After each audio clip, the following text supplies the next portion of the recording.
नमस्कार प्रेक्षकांनो, मालिकेच्या आजच्या भागामध्ये आपल्याला पाहायला मिळणार आहे की फायनली सूर्याने मोबाईल सुरू केलेला आहे आणि तो मेसेज पाहिलेला आहे.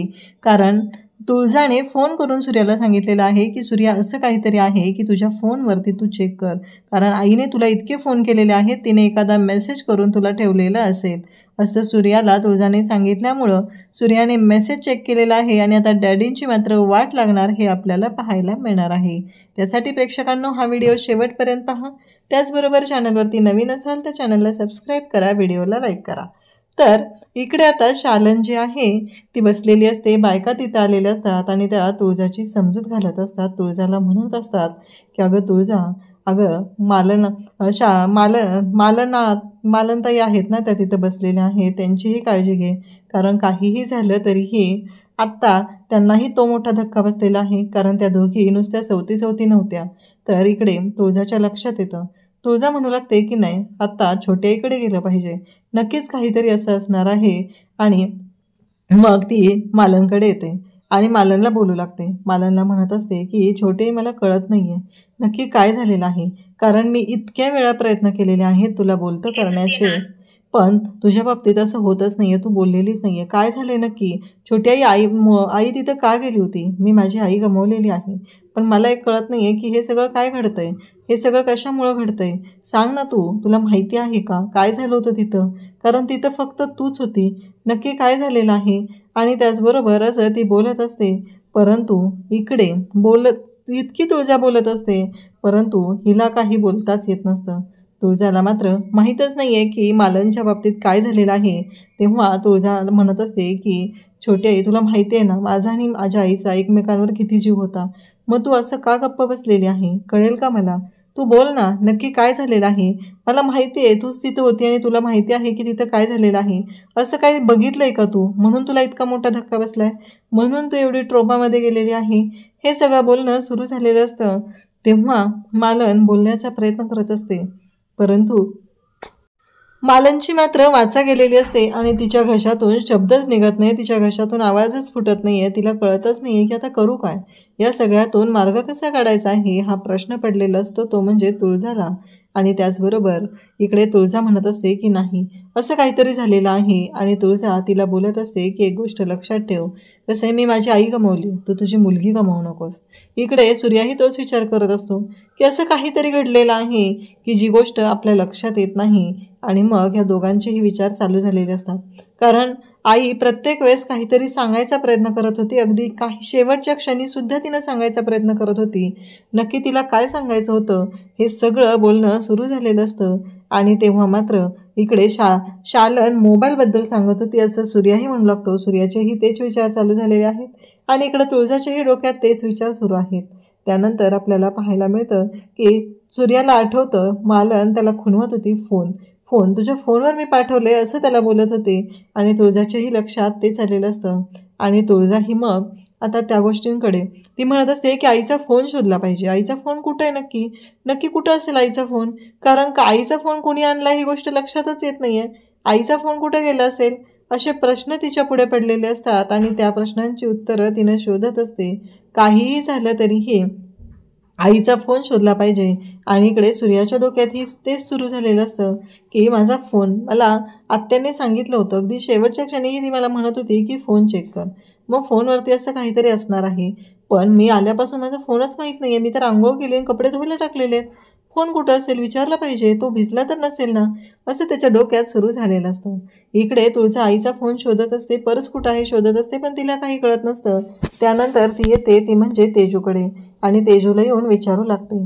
त्याचबरोबर हे बोलल्यानंतर आता तेजू म्हणते, मला नाही माहिती, मी नाही आणला, मला नाही दिसली कोणाकडे पर्स. हे सगळं तेजूचं बोलणं सुरू झालेलं असतं. त्याचबरोबर आता ती म्हणते, डॅडींकडे असेल का डॅडींच्या ताब्यात असेल फोन, पण डॅडी तर वरती आलेच नव्हते, का डॅडी गडावर आले नव्हते, तर त्यांच्याकडे फोन असण्याचा प्रश्नच येत नाही, असं तुळजाचं बोलणं चाललेलं असतं. आणि ती मात्र विचार करत असते की नाही, असं काहीतरी घडलेलं आहे, आईचा फोन नक्की कुठे गेला असेल, म्हणून तिची शोधाशोध सुरू झालेली असते. नेमकं डॅडींनी पण तोच विचार केलेला असतो आणि डॅडी तर इकडे सूर्याच्या घरी राहायला आलेले असतात. आणि डॅडी सूर्याच्या घरी जेव्हा राहायला येतात तेव्हा मात्र डॅडींनी एकच गोष्ट करायचं ठरवलेलं असतं, आणि ते म्हणजे डॅडी म्हणत असतात की जावई बापू मला राहू दे इथं. अहो त्या घरामध्ये मला कळतच नाही तो दिवा लावलाय ना बाहेर, तो दिवा पाहिला की मला भीती वाटते, मला कसं तरी होते, मला प्रत्येक वेळेस शालनचे भास होत आहेत, सगळीकडे मला शालन दिसते, मला काही सुचना गेलंय. डॅडींचं लक्ष जातं की तिथंच टेबलवरती सूर्याचा फोन असतो, कारण नुकतंच सूर्याने विचारलेलं असतं आणि राजूने सांगितलेलं असतं की दादा तुझा फोन मी तिथे काढून ठेवलेला आहे. आणि डॅडी म्हणू लागतात की जावे बापू काही दिवस आम्हाला इथं राहू द्या ना. सूर्या म्हणतो डॅडी विचारताय काय, तुमचंच घर आहे, राहा तुम्ही इथे पण, असं सूर्या डॅडींना सांगतो. आणि त्याचबरोबर डॅडी म्हणून रडायचं नाटक करत असतात. त्यांची नाटकं वेगळीच चाललेली असतात, त्यांच्या डोक्यात वेगळंच सुरू असतं. आणि तेव्हा मात्र डॅडी निघालेले असतात आणि इकडे तुळजा जी आहे ती आता आईचा फोन शोधते, ती फोन शोधते आणि तो फोन तिला डॅडींकडे सापडतो. तेव्हा तिच्या डोक्यामध्ये विचार चालू झालेले असतात. ती म्हणत असते की कसं शक्य आहे, म्हणजे आईचा फोन डॅडींकडे कसा आला, डॅडी तर आलेलेच नव्हते ना, मग आईचा फोन डॅडींकडे कसा आलेला आहे, हे सगळं तिच्या डोक्यात सुरू झालेलं असतं. आणि त्याचबरोबर ती म्हणत असते की नाही काहीतरी असं वेगळं आहे आणि त्यामुळंच हे तिला विचार करायला भाग पडत असतं. इकडं डॅडी म्हणत असतात की आम्हाला, आणि मग सूर्या म्हणतो की ठीक आहे, डॅडींचं असं म्हणणं आहे आमची साखर कमी झाल्यासारखी वाटते, आम्हाला थोडीशी साखर द्या.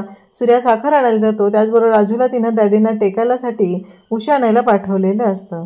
त्यानंतर इकडे पाहायला मिळतं की जेव्हा हे सगळं चालू झालेलं असतं तेव्हा डॅडी आता मुद्दामच तिथे येतात आणि डॅडी तिथं साखर खातात आणि त्याचबरोबर त्यांचं लक्ष फोनकडे असतं. 2 वेळा तर ते फोनकडे जाऊन आलेलेही असतात.